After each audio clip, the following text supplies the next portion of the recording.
मुंबई में बड़ा बोट हादसा। गेटवे ऑफ इंडिया के पास 110 लोगों को ले जा रही बोट पलटी। हादसे में 13 लोगों की मौत हुई।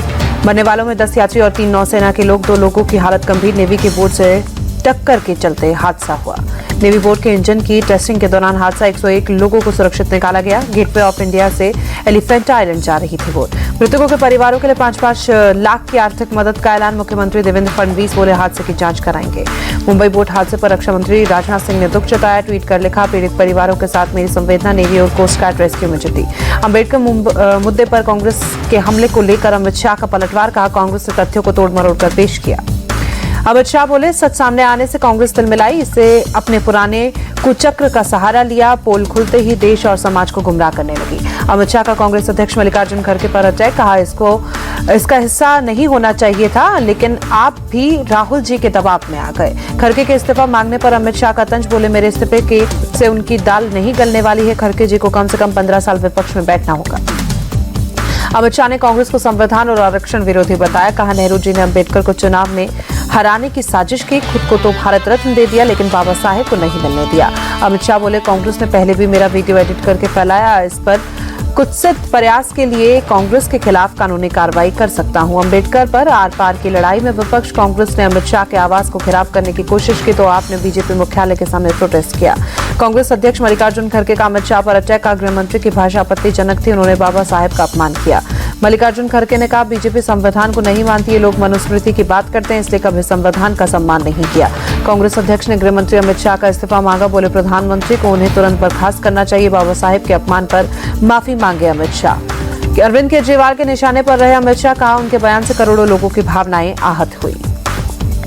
केजरीवाल बोले, बाबा साहेब हमारे लिए भगवान से कम नहीं। वो मेरे ही नहीं, करोड़ों भारतीयों के आदर्श। उनका अपमान बर्दाश्त नहीं। अमित शाह के समर्थन में उतरे पीएम मोदी का अम्बेडकर को लेकर अमित शाह ने कांग्रेस का पर्दाफाश किया। झूठ से कांग्रेस के गलत काम नहीं छिपेंगे। पीएम मोदी बोले, कांग्रेस ने हमेशा अम्बेडकर का किया अपमान। अम्बेडकर की विरासत मिटाने की कोशिश की।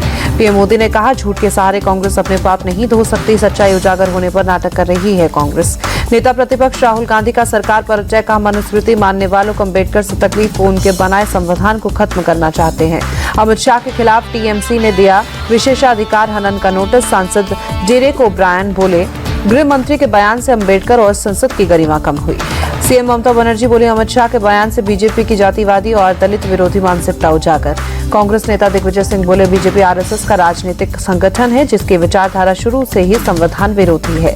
आरजेडी नेता तेजस्वी यादव ने अमित शाह के बयान की निंदा की। कहा, महापुरुषों का अपमान करना बीजेपी के लोगों का काम बन गया है।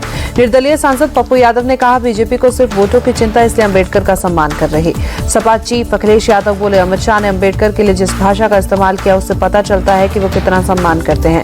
सपा सांसद इकरा हसन ने कहा, बीजेपी का संविधान पर कोई विश्वास नहीं। इन लोगों को सिर्फ अपनी मनमानी चलानी है। कांग्रेस के हंगामे पर किरेन रिजिजू ने जताई नाराजगी। कहा, बाबा साहेब के नाम पर ढोंग करती है कांग्रेस। विपक्ष के प्रदर्शन पर बोले केंद्रीय मंत्री किरेन रिजिजू, कांग्रेस ने शाह की छोटी क्लिप वायरल की। अम्बेडकर का नाम लेकर कांग्रेस अपने पाप धोना चाहती है। केंद्रीय मंत्री शिवराज सिंह चौहान का कांग्रेस से सवाल, ये बताएं कि बाबा साहेब को चुनाव क्यों हरवाया। दिल्ली चुनाव से पहले अरविंद केजरीवाल का बुजुर्गों के लिए बड़ा ऐलान। संजीवनी योजना लॉन्च। 60 साल से ऊपर के बुजुर्गों का होगा मुफ्त इलाज। अरविंद केजरीवाल ने कहा, बुजुर्गों का होगा फ्री इलाज, चाहे वो किसी भी कैटेगरी में आते हो। ट्रीटमेंट का सारा खर्चा सरकार उठाएगी। दिल्ली के मंत्री सौरभ भारद्वाज ने संजीवनी योजना को आयुष्मान योजना से बेहतर बताया। कहा, केंद्र की योजना में बहुत खामियां हैं। दिल्ली चुनाव के लिए बीजेपी तैयार। रामवीर बिधूड़ी बोले, ग्राउंड लेवल पर रिपोर्ट ले रहे हमारे नेता, कौन कहां से चुनाव लड़ेगा, शीर्ष नेतृत्व तय करेगा। महाराष्ट्र विधान परिषद का सभापति पद भी अपने पास रखेगी बीजेपी। सभापति पद के लिए बीजेपी एमएलसी राम शिंदे ने दाखिल किया नामांकन। शिवसेना ने बीजेपी से सभापति पद की मांग की थी। अब उपसभापति का पद शिवसेना शिंदे गुट को मिलेगा।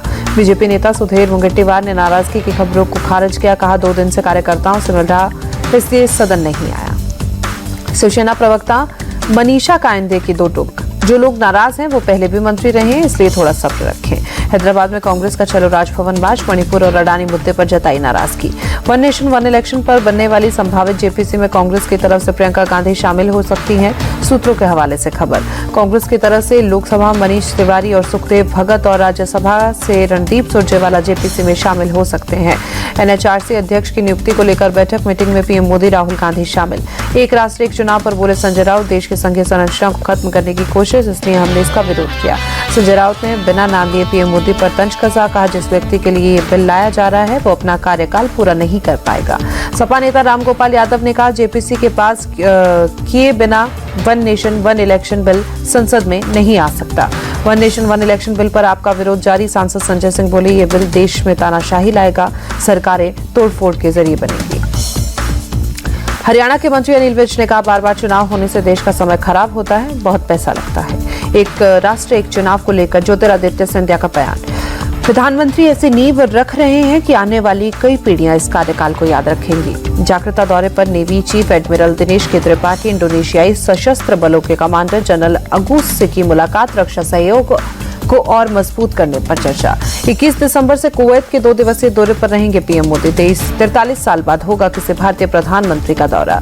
एनएसए अजीत डोवाल ने चीन में वहां के विदेश मंत्री वांग यी से मुलाकात की। एलएसी पर शांति बनाए रखने, द्विपक्षीय रिश्ते बहाल करने पर बात।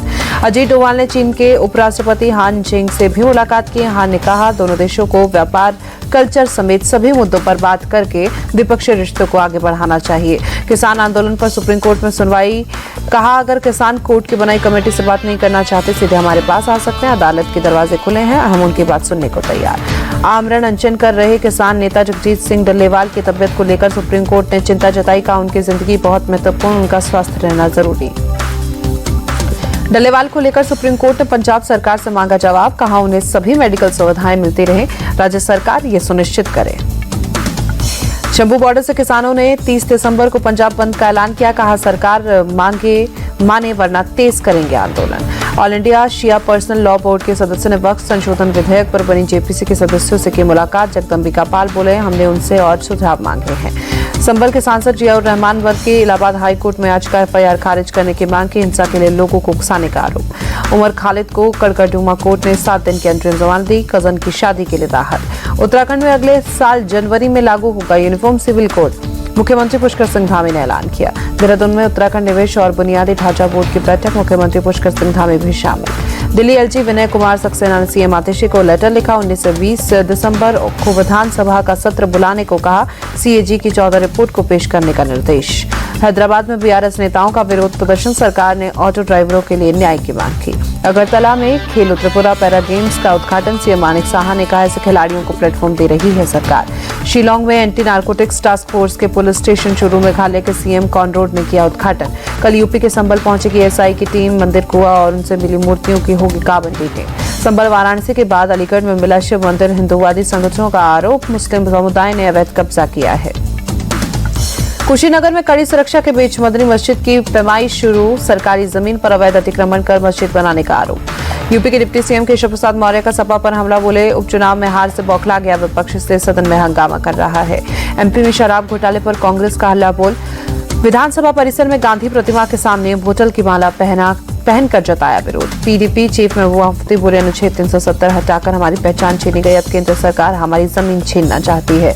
वाराणसी के ज्ञानवापी परिसर में वजू खाने के एसआई सर्वे की मांग वाली याचिका पर इलाहाबाद हाईकोर्ट में सुनवाई हुई। अगली सुनवाई 24 फरवरी 2025 को होगी। बिहार के मुजफ्फरपुर में AK-47 मामले में एनआईए की 2 जगहों पर रेड, कुर्नी पंचायत के मुखिया नंद किशोर राय और मिथुनपुरा में बबलू खान के घर रेड। एनआईए ने खालिस्तानी आतंकवादी लांडा के 2 सहयोगियों के खिलाफ चार्जशीट दाखिल। पंजाब आतंकी साजिश मामले में बब्बर खालसा इंटरनेशनल के आतंकियों के खिलाफ आरोप पत्र। जम्मू कश्मीर के कठुआ में एक घर में आग लगने से 6 लोगों की मौत, दम घुटने से मौत की आशंका। बंगाल के कुछ बिहार में खेत में मोर्टार मिलने से हड़कंप, बम निरोधक दस्ते ने मोर्टार को डिफ्यूज किया। एमपी के रतलाम में स्थानीय किसानों ने मिलकर चाइनीज लहसुन से भरे 2 ट्रकों को पकड़ा, पुलिस को सूचना दी, पुलिस ने ट्रक को जब्त कर जांच शुरू की। सीएम योगी को जान से मारने की धमकी देने वाला गिरफ्तार, नोएडा पुलिस ने दिल्ली के शाहीन बाग से पकड़ा, बांग्लादेशी नागरिक है आरोपी। यूपी के संबल में बदमाशों के हौसले बुलंद, ग्रामीण को बाइक सवार बदमाशों ने गोली मारी, पुलिस मामले की जांच में जुटी।